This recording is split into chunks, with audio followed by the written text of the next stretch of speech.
고린도후서 4장에 있는 것을 보면 우리가 항상 예수님 죽인 것을 우리 몸에 짊어지고 예수님의 생명이 우리 썩을 육체에 나타나게 하랍니다. 그렇게 말씀합니다. 그 말씀은 알기 쉽게 부자라면 우리가 날마다 자기를 부인하고 자기 십자가를 지고 주님의 빛을 따라가노라면 우리 육체 가운데 예수님의 생명이 나타난다는 뜻이에요. 예수님의 생명이 나타난다는 것은 설명에서 말씀한 것을 비교해서 생각할 때 그 그리스도의 정신같을 있는 경험을 하게 된다는 뜻이죠. 또 마태복음 13장에서 말씀하신 바와 같이 좋은 문과 좋은 길을 통과해서 도달하게 되는 그 생명이 있다. 그 경지에 도달했을 때 우리 몸에 예수님의 생명이 나타날 것이다. 이렇게 말씀하겠죠. 그리고 모든 소유를 파 값진 진주를 삼느니라. 이 말씀도 역시 그 값진 진주가 곧 우리의 영광의 체감에 나타나는 하나님의 생명이라는 거예요. 근데 그 생명을 담기는 깨끗하게 닦여야 만든다고 했죠. 그래서 출애굽한 성도로 하여금 광야의 길을 통과하게 하신다는 거예요. 그래서 광야에 있는 것을 감화하시게 되면 우리의 행실이 하나의 그릇이기 때문에 그 정갈해진 행실, 연단받은 그 행실이야말로 하나님의 생명을 담는 그릇이 된다는 거지. 우리의 영과 몸 가운데 하나님의 생명을 담고자 하면 틀림없이 광야 연단과 영을 통과해야 된다는 결론이죠. 그래서 그 우리의 실제 생활 가운데 순간순간 하나님의 밝은 빛을 다 생각하고자 할 때 점진적으로 행실이 성화된다 혹은 정결해진다 이렇게 말하시는데 그러면 예수님의 생명이 우리의 영과 몸 가운데 나타나게 돼요. 그래서 하나님의 생명이 이 사람 몸속에 들어올 것 같으면 표현하기 어려운 그 신비적 생명의 감각이 몸 안에 충만하게 나타나요. 발끝에서 머리끝까지 손끝, 몸 어느 부분이라도 전부 감각적으로 느껴지게 된단 말이죠. 그것은 기분 상태를 그렇게 말하는 것도 아니에요. 또 마음속에 어떤 감정이나 기쁨이 있다고 해서 그것이 곧 생명의 감각인들로 착각하는 분들이 있는데 그것이 아니란 말이죠. 마음속에 기쁨이 있든 슬픔이 있든 괴로움이 있든 답답한 심정을 품고 있든 상관없이 영과 몸 가운데 그런 신비적인 생명의 감각이 나타나고 또 영적 생활을 하게 될 때마다 항상 내세의 능력을 맛보게 돼요. 그 내세의 능력은 12가지 빛의 열매를 맺는데 언제든지 강력한 도움을 주신다고 이렇게 생각하면 돼요. 이것이 곧 로마서 8장 2절에 말씀하신 바와 같이 생명의 성령의 법칙이라는 말이죠. 생명의 법칙은 내세의 능력의 법칙이라고 풀어서 설명할 수 있어요. 사랑과 온유와 겸손과 자비와 온유와 충성과 절제와 이 모든 가운데 열매를 맺는 데 있어서 필요한 능력을 우리의 의지력 가운데 강력하게 포함시켜 주시는 하나님의 정령이죠. 그것이 우리의 몸 가운데 감각적으로도 나타나게 돼요. 특히 관상기도라는 말을 들어보셨겠지만 젖과 꿀이 흐르는 가나안 땅에 들어가는 성도들, 즉 이긴자들의 경지에 들어가는 성도들, 다시 말해서 휴거될 준비가 된 그 성도들은 언제든지 그런 생명의 그 감각을 몸에서 체험하는 생활을 하게 되는데 그 사람이 필설로서 설명하기 어려운 그런 체험이라고 생각이 되네요. 생명의 그 능력이 강한 평강의 힘을 가지고 있는가 봐요. 그래서 손, 발, 몸 전체, 머리에서부터 사지백체 전체를 그 생명의 신비적인 그 감각이 충만하게 되었다고 되는데요. 그것이 마치 뭐와 비슷하냐면은 우리가 아주 푸근하고 부드러운 솜 같은 것으로 몸 전체를 완전히 그 발가벗은 몸으로 감싸게 되면은 몸의 감각이 어떤가요? 대단히 아주 푸근하고 온화하고 참 좋죠. 그 느낌이 참 좋단 말이죠. 거칠거칠한 그런 옷을 입고 있는 것보다 그 아주 아주 그 부드러운 그 느낌이요. 근데 그와 똑같은 상태가 몸 안에 나타나요. 우리가 이제 그 비누를 버클이 많고 그 미끌미끌한 그런 비누를 몸에 칠하면은 그 상당히 기분이 상쾌하죠. 근데 아주 그 몸의 느낌이 대단히 좋아요. 그 미끌미끌한 그 느낌 자꾸 문질릴수록 그 감촉이 대단히 좋단 말이죠. 부드럽게 느껴지고 좋은 기분 상태가 되는데요. 근데 그와 같이 이 생명의 감각이 나타나는 그 특징, 한번 TV에서 얘기해 볼 수 있을 것 같아요. 근데 그와 같은 그 생명의 감각이 좀 수축작용을 할 때도 있고 팽창된 상태가 있고, 그런데 팽창될 때는 더 이 육체적인 감각을 흐리고 무디게 만들어요. 그러면 수축이 될 때는 육체적 감각을 조금 더 많이 느끼게 되고요. 그런 차이점은 있는데 언제든지 계속적으로 몸 안에 있게 되죠. 그러면서 뱃속에서부터 우러나오는 그 강한 그 초인간적인 능력이 찬송을 힘있게 부르려고 한다거나, 기도를 힘차게 하려고 한다거나, 또 설교를 힘있게 하려고 한다거나, 다른 사람한테 진작에 증거를 하려고 한다거나, 그럴 때에 굉장히 용수름 치는 것과 같은 이 뱃속에서 심리적 감각적 작용이 일어나요. 내세의 능력이에요. 그리고 또 그 관상에 대해서 아까 얘기하려고 하다가 다른 생각으로 넘어가거든요.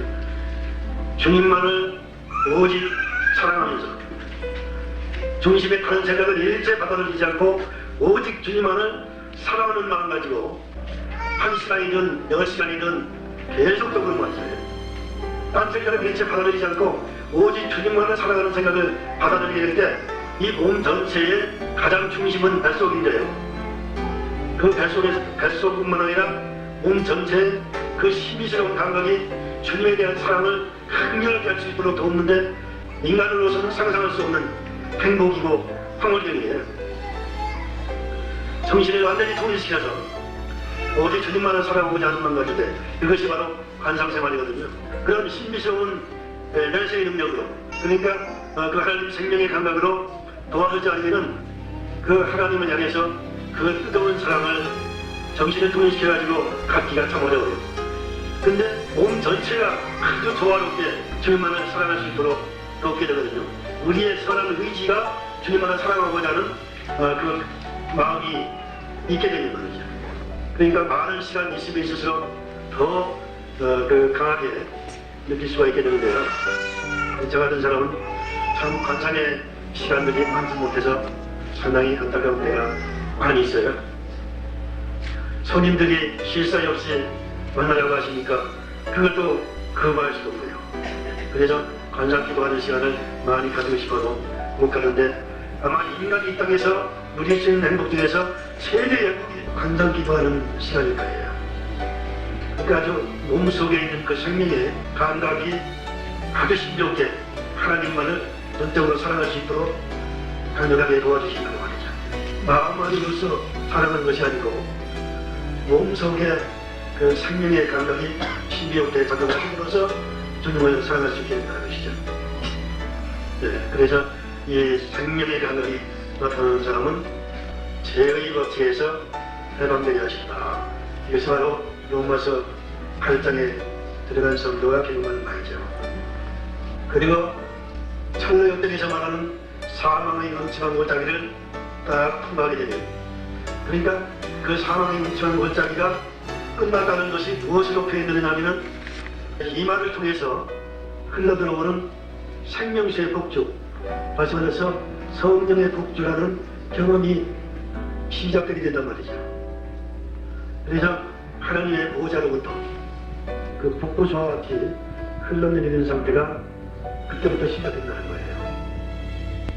사망의 음침한 골짜기를 통과했다고 하면서 성령의 복도수가 계속적으로 흘러내리는 그 확실한 경험이 없다고 한다면 그건 틀림없이 거짓말하는 사람이거나 아니면은 경험적인 사실에 대해서 전혀 모르고 있는 사람의 말이라고 밖에는 할 수 없을 거예요.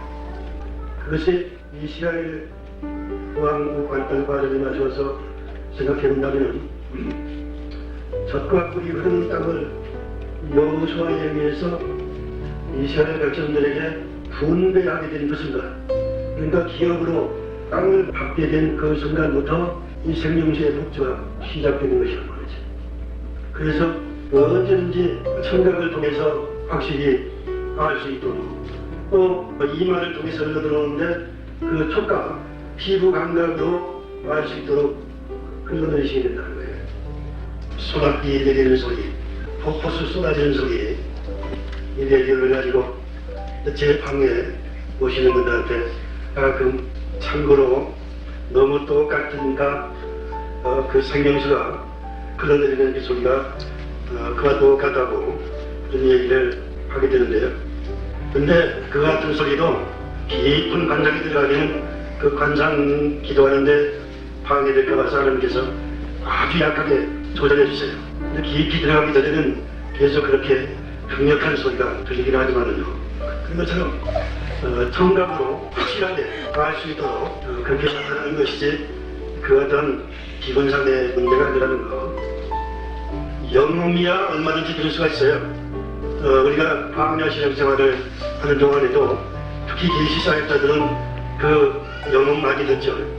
그 사람의 이런 소리와 같은 그 음성은 얼마든지 들을 수 있는데 이 생명수에 복종하는 소리는 가나안 땅에 들어간 성도들만이 들을 수 있다고 말이죠. 그러니까 폭포수가 요란한 소리를 내면서 쏟아지는 것과 같다. 그렇게 생각하는 거죠. 근데 지금과 같은 경우는 제가 이렇게 말을 하고 있기 때문에 말하는데 더 신경을 많이 쓰도록 하기 위해서 그 소리가 강하게 들리진 않아요. 약한 상태는 그대로 있죠. 언제든지 있어요. 그런데 이제 강한 상태는 혼자 조용히 있을 때 더 강하게 느끼면서 주님과의 더 은밀한 사랑을 깊이 나눌 수 있도록 도전하신단 말이죠. 그리고 또 피부도 역시 이 이마에다가 기름을 갖다가 붓는다든가 아니면 물을 갖다가 붓게 되면 이 피부 감각으로 분명하게 느껴지죠. 눈을 감고 있어도 알 수 있단 말이죠. 줄줄 흘러내리는 그 상태가 감각적으로 확실하게 되는데 그것이 곧 하나님의 생명수가 우리의 몸속에 흘러들어오는데 이 이마를 통해서 그와 같은 감각이 너무나 똑같이 된단 말이죠. 그래서 우리 사람자가 항상 죽음의 넘기움은 예수님의 생명이 우리 죽을 육체에 나타나게 하답니다. 이렇게 말씀하신 거예요. 그러니까 우리 이제 이근에 맺은 그 성도들, 소위 말하는 휴거될 성도들한테 나타나는 그 생명수의 복주는 나타나는 그 순간 어떤 그 이치가 이루어졌다는 것이냐면 저 천국의 수도, 다시 말해서 시온성의 바로 그 성도가 들어가서 영생하게 될 그 지파의 그 저수를 통과해서 흘러나오는 생명수를 계속 그 순간부터 받고 있다는 사실을 알아야 돼요. 그러니까 그 생명수가 하나님의 보호자로부터 흘러내리지만 그 사람이 영생하게 될 그 천국의 그 지파의 그 저소를 통과해서 흘러나오고 있다는 사실, 그걸 우리가 정확하게 알아야 돼요. 그래서 끊질 사이가 없다. 즉 완전 구원, 영원히 잊어버릴 수 없는 완전한 구원을 받은 성도다. 그래서 타락할 가능성이 없는 성도라고 이렇게 말을 하는 거죠. 가라지가 될 가능성이 없다는 말이에요. 그래서 하나님의 보호자, 그리고 천국에서 기업으로 받은 그 천국의 땅, 그것을 통과해서 그 생명수가 흘러내리고 있다. 그렇게 생각하면 이해가 쉬울 것 같아요. 그래서 우리 정말 복음 안에 있는 그 어떤 그 경신도 한 사람도 1970년 1월 4일부터 그렇게 지원이 시작했다고 해요. 근데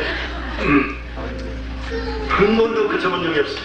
그렇게 그 포도나무 가지로서 포도나무 줄기에 붙어서 언제나 흘러내리는 생명수 가운데 있기 때문에, 언제나 흘러내리고 계시기 때문에 추수하기 위해서 공중강림하시는 날 그래도 마치 실부치가 자석에 끌려 올라가듯이 주님 계신 곳으로 끌려 올라갈 수밖에 없는가 봐요. 근데 끌려 올라갈 만한 그것이 없으면은 이제 준비가 될 때까지 하나님의 나라에 들어갈 준비요. 끌려가 올라가는 체험은 못하겠지만은 하나님의 나라에 들어갈 준비는 대관을 통과하면서 해야 된다는 것이 종말 복음의 역설이죠.